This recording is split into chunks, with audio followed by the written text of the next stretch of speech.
Halo, selamat pagi, selamat siang, selamat sore, dan selamat malam. Kami dari kelompok 1, BAK 2, Pengorganisasian Data, akan mempresentasikan hasil kerja kami. Sebelumnya, izinkan kami untuk memperkenalkan diri terlebih dahulu. Perkenalkan, nama saya Zahra Anjani dengan NIM 141062536. Dilanjut. Perkenalkan, nama saya Eliora Shaina Sasha Panjaitan dengan NIM 1410625024. Baik, perkenalkan nama saya Haikal Gibran dengan NIM 1410625010. Materi pertama akan disampaikan oleh teman saya, Eliora. Baik, di sini ada data dan variabel. Data adalah sejumlah informasi yang diperoleh melalui observasi atau pengamatan yang dilakukan untuk memberikan gambaran tentang suatu keadaan. Informasi yang diperoleh memberikan keterangan, gambaran, atau fakta mengenai suatu persoalan dalam bentuk kategori, huruf, atau bilangan. Dalam observasi, perlu ditentukan karakter yang akan diobservasi dari unit amatan yang disebut juga variabel. Berdasarkan bulat atau tidaknya nilai yang diperoleh, variabel dapat dibedakan menjadi variabel kontinu dan variabel discrete. Macam-macam variabel. Ada variabel independen yang artinya variabel yang menjadi sebab terpengaruhnya variabel dependen. Variabel dependen yaitu variabel yang nilainya dipengaruhi oleh variabel independen. Variabel moderator itu variabel yang memperkuat atau memperlemah hubungan antara variabel dependen dan independen.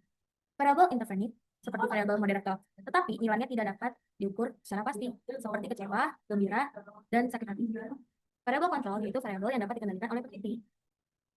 Nah, di sini ada jenis-jenis data. Jenis-jenis data yang pertama ada data kualitatif dan data kuantitatif. Data kualitatif adalah data yang sifatnya hanya menggolongkan saja, contohnya jenis pekerjaan seseorang, motivasi karyawan, dan lainnya. Nah, kalau data kuantitatif itu datanya cenderung berbentuk angka, contohnya keuntungan suatu perusahaan yaitu pada tahun 2025 3 miliar. Di sini ada data eksternal dan internal. Data internal merupakan data dari dalam perusahaan atau organisasi yang melakukan riset. Contoh penelitian tentang produktivitas karyawan bagian penjualan produk sabun X mengambil data dari PTY sebagai produsen. Data eksternal adalah data dari luar organisasi. Data eksternal didapat dari pihak lain dan digunakan sebagai pembanding. Data time series dan cross section adalah yang time series itu datanya dikumpulkan dari interval waktu tertentu. Contohnya, data ekspor baju hangat di PT A ke Prancis dari tahun 1975 sampai 1997. Nah, kalau yang cross section itu cuma satu kurun waktu aja. Misalnya kayak hasil survei tentang suatu perilaku pembelian produk kosmetik oleh sekelompok responden pada bulan Januari 1998. Oke, di sini ada jenis-jenis pengukuran. Yang pertama ada skala nominal. Nah, skala nominal ini hasil pengukurannya bisa dibedakan, tetapi tidak bisa diurutkan. Mana yang lebih tinggi, mana yang lebih rendah. Sebagai contoh, sekumpulan bunga diklasifikasikan menjadi bunga merah dan kuning. Di sini hanya dapat ditentukan sama atau tidaknya, tapi tidak dapat diketahui apakah yang satu lebih besar atau lebih kecil. Skala ordinal, dalam skala ini selain dapat ditentukan objek yang sama atau tidak, juga dapat ditentukan yang lebih besar atau lebih kecil, tapi tidak memberikan nilai absolut pada objek. Tapi hanya berurutan tingkat saja. Sebagai contoh, si A paling cerdas, si B menengah, si C paling bodoh. Di sini ada kecerdasan, tetapi selisih kecerdasan dari ketiganya tidak terlihat pasti.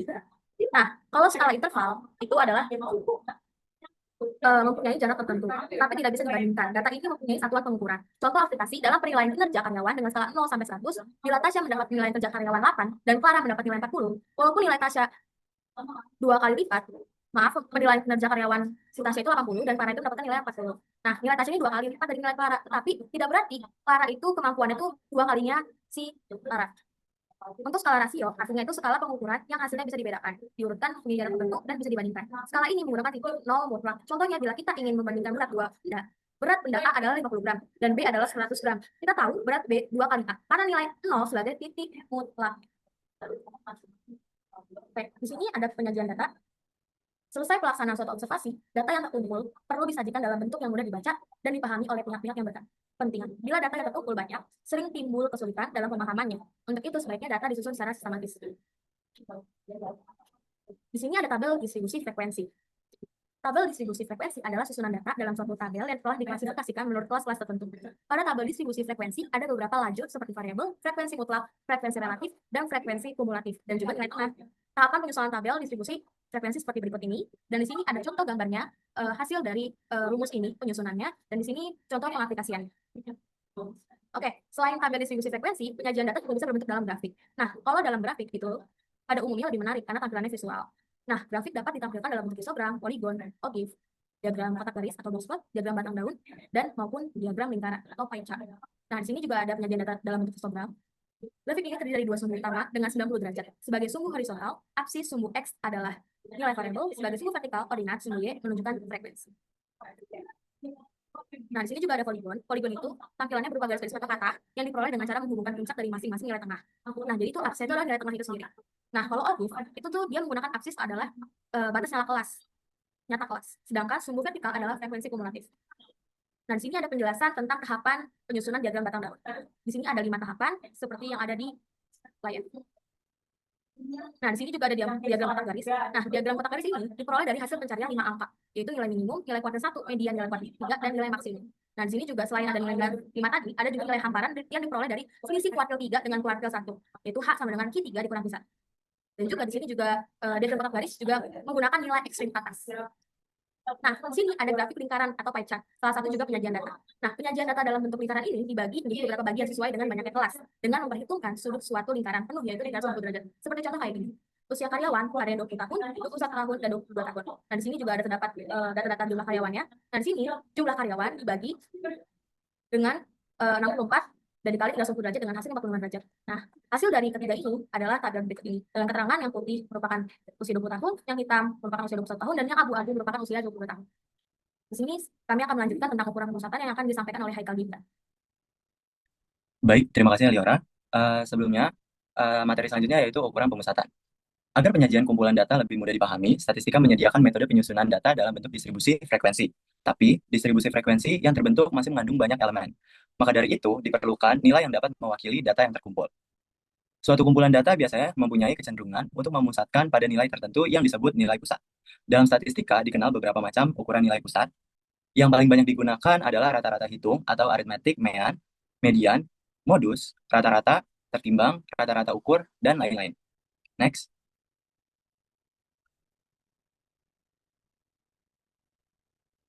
Nah, materi selanjutnya yaitu rata-rata hitung atau arithmetic mean. Rata-rata hitung dari suatu gugus data adalah jumlah nilai-nilai data dibagi oleh banyaknya observasi. Gugus data yang diperoleh bisa dari populasi ataupun dari sampel. Maka dari itu dibedakan. Sorry, boleh balik ke slide. Oke. Maka dari itu bisa dibedakan menjadi dua, yaitu rata-rata hitung populasi yang dilambangkan dengan mu dan rata-rata hitung sampel yang dilambangkan dengan x bar. Terkadang nilai rata-rata hitung ditulis dengan nilai rata-rata saja. Di bawahnya ada dua gambar. Yang pertama yaitu untuk rata-rata populasi dan yang kedua untuk rata-rata sampel. Next.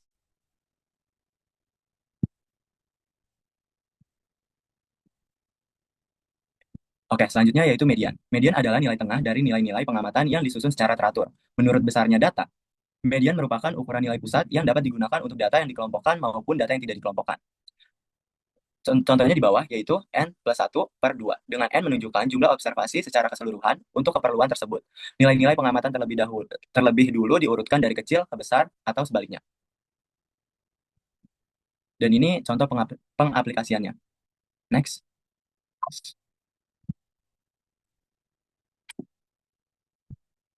Selanjutnya yaitu modus. Modus adalah nilai yang mempunyai frekuensi terbesar dalam suatu kumpulan data. Modus dapat diperoleh bila diketahui data berfrekuensi terbesar dalam kumpulan datanya. Jika nilai tampil dengan frekuensi tertinggi ada 2, itu disebut bimodal. Kalau ada 3 disebut trimodal. Kalau ada banyak disebut multimodal.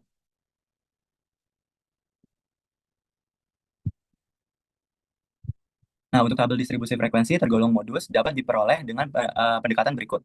Contoh aplikasinya sebagai berikut. Udah, next.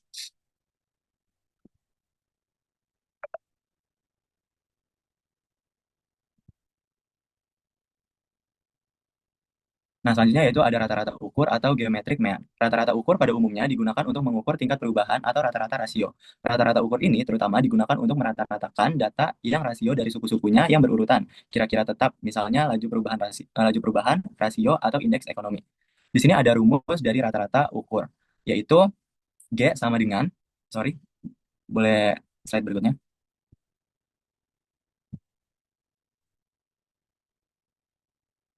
G sama dengan N akar X1 dikali X2 dikali X3 dan seterusnya XN. Nah, untuk G itu sendiri melambangkan rata-rata ukur, XI itu nilai rasio, dan N banyaknya rasio yang dikalikan. Next.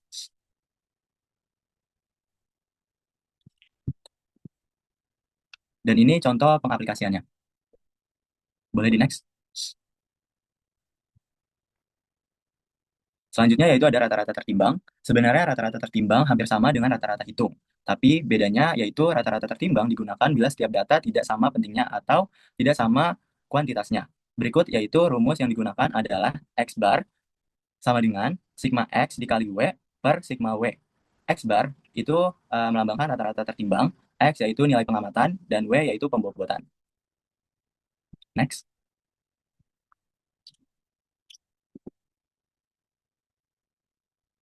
Selanjutnya yaitu ada ukuran variasi.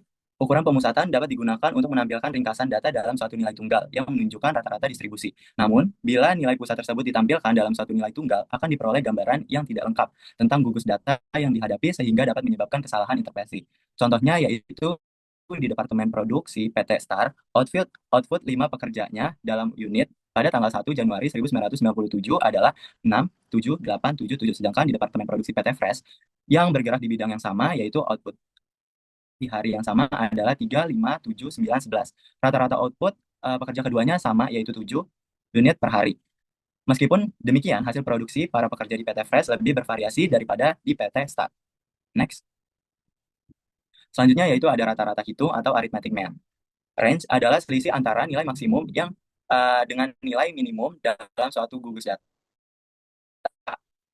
Range merupakan yang paling sederhana dan pada umumnya memberikan ukuran variasi yang rendah kecermatannya. Sesuai dengan rumusnya, range dicari dengan melibatkan dua nilai saja, yaitu nilai terbesar dan nilai terkecil. Pada umumnya, range digunakan dalam pengendalian mutu fluktuasi harga, misalnya perkembangan harga surat berharga di bursa, ramalan cuaca, dan lain-lain. Contohnya sebagai berikut. Selanjutnya yaitu ada simpangan absolut rata-rata. Simpangan absolut rata-rata adalah jumlah mutlak penyimpangan setiap nilai pengamatan terhadap rata-rata dibagi banyaknya pengamatan. Simpangan absolut rata-rata mencerminkan rata-rata selisih mutlak nilai data terhadap nilai rata-rata. Simpangan absolut rata-rata biasanya digunakan untuk membandingkan sisaan dua model atau lebih. Berikut contohnya dan rumusnya. Next. Ragam varians dan standar deviasi. Ragam adalah jumlah kuadrat dari selisih nilai observasi dengan rata-rata hitung dibagi banyaknya observasi. Di antara berbagai ukuran variasi absolut, yang paling sering digunakan adalah ragam dan standar deviasi. Nah, berikut yaitu ada rumus dan juga contoh pengaplikasiannya. Next. Selanjutnya yaitu koefisien variasi. Koefisien variasi merupakan ukuran variasi relatif yang bertujuan membandingkan variasi dari beberapa gugus data yang mempunyai satuan berbeda. Koefisien variasi bebas dari satuan data aslinya dan tidak tergantung pada unit pengukuran yang digunakan. Dan gambar sebelah yaitu rumusnya. Next. Selanjutnya yaitu ada kuartil. Kuartil merupakan nilai-nilai yang membagi data yang telah diurutkan menjadi 4 bagian yang sama, sehingga dalam suatu gugus data didapati 3 kuartil. Kuartil 1, kuartil 2, atau median, dan kuartil 3. Rumus data tersebut yaitu ada di contoh gambar di samping. Next.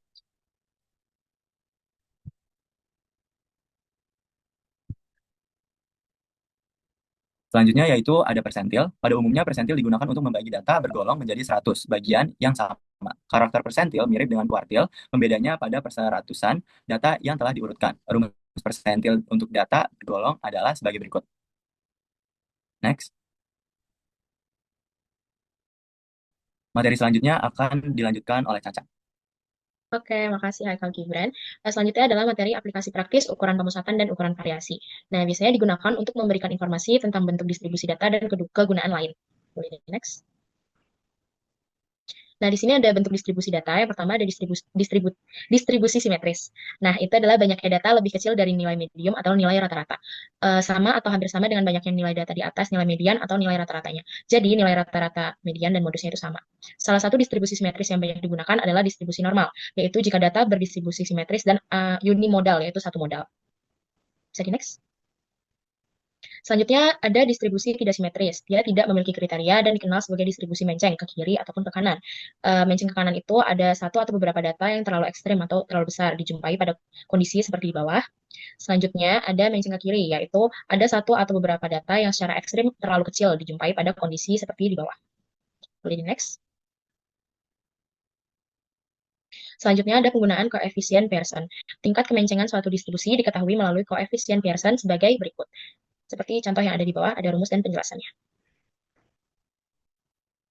Selanjutnya ada dalil Bichev, yaitu sebarang distribusi data berlaku sekurang-kurangnya 1 dikurangi 1 per K kuadrat bagian data terletak pada selang X bar plus minus KS untuk K lebih dari 1. Dengan demikian, variasi nilai K akan menentukan keadaan seperti terlihat pada tabel berikut. Selanjutnya ada kaidah empiris. Dalil Chebyshev, batas-batas nilai pengamatan data berdistribusi sebarang. Data-data yang distribusi normal berlaku kaidah empiris sebagai berikut. 68% pengamatan terletak pada batas X bar plus minus S, 95% pengamatan terletak dalam batas X bar plus minus 2S, 99,7% pengamatan terletak dalam batas X bar plus minus 3S. Boleh di next? Selanjutnya ada skor baku atau Z. Suatu ukuran relatif yang menyatakan penyimpangan data dari nilai rata-ratanya yang diukur berdasarkan nilai standar deviasinya. Formula skor baku seperti yang ada di foto, Z sama dengan X min X bar per S. Nilai S itu tidak mungkin negatif, maka bila skor baku atau Z negatif berarti nilai X di bawah nilai rata-ratanya, dan bila Z positif berarti nilai X di atas rata-ratanya. Skor baku sering digunakan untuk membandingkan data pengamatan dari dua atau lebih populasi berbeda dalam menentukan tingkat relatifnya. Selanjutnya ada latihan soal, boleh dilanjut, Eliora? Baik, di sini saya akan menjelaskan latihan soal yang pertama. Di sini ada pertanyaan. Jelaskan bagaimana kita dapat memperoleh data tentang suatu kejadian. Di sini jawabannya adalah data dapat diperoleh melalui beberapa cara seperti observasi atau pengamatan, wawancara, survei atau question, cobaan atau eksperimen, dan lainnya. Informasi yang diperoleh memberikan keterangan, gambaran, atau fakta mengenai suatu persoalan dalam bentuk kategori, huruf, atau bilangan. Nah, soal yang kedua di sini, jelaskan perbedaan antara kesalahan sistematis, kesalahan acak, dan kesalahan pengukuran pada data. Nah, di sini pengertian kesalahan acak adalah berasal dari pengaruh faktor-faktor yang tidak dapat diperkirakan atau diprediksi dan hanya bersifat sementara, yang disebut juga dengan random error. Nah, kalau kesalahan sistematika atau systematic error merupakan kesalahan yang berasal dari pengaruh-pengaruh yang dapat diketahui dengan pasti. Nah, sedangkan kalau kesalahan pengukuran pada data adalah perbedaan antara nilai yang diukur dengan nilai sebenarnya atau true value. Selanjutnya,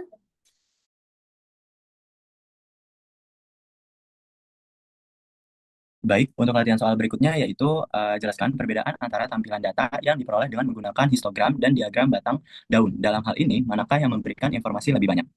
Seperti yang kita tahu bahwa perbedaan antara tampilan data yang diperoleh dengan histogram dan diagram daun terletak pada detail informasi yang diberikan, yaitu histogram dapat menampilkan data untuk batang yang menunjukkan frekuensi tiap kelas, sehingga histogram ini lebih menekankan pada distribusi secara keseluruhan dan pola sebaran data. Sedangkan diagram daun tidak hanya menunjukkan distribusi, tetapi juga menyajikan nilai asli dari data pada bagian daun, sehingga detail tiap data masih bisa dilihat dengan jelas.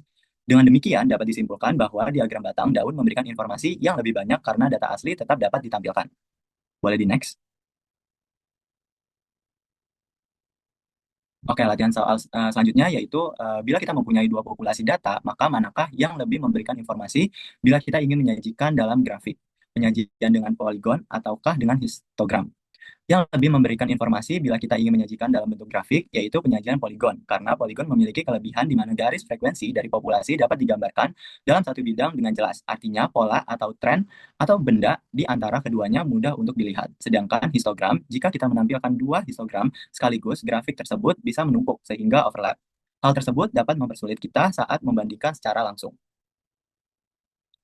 Latihan soal selanjutnya akan dilanjut oleh Caca.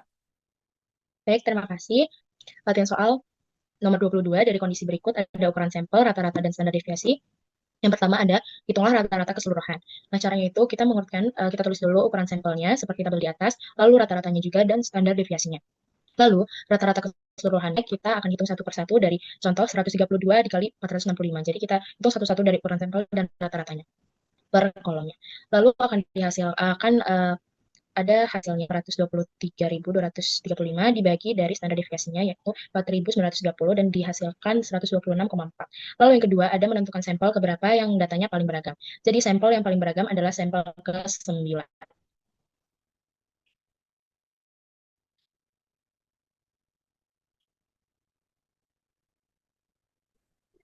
baik, sekian dari kami kelompok 1 telah menyelesaikan presentasi kami tentang penyajian data.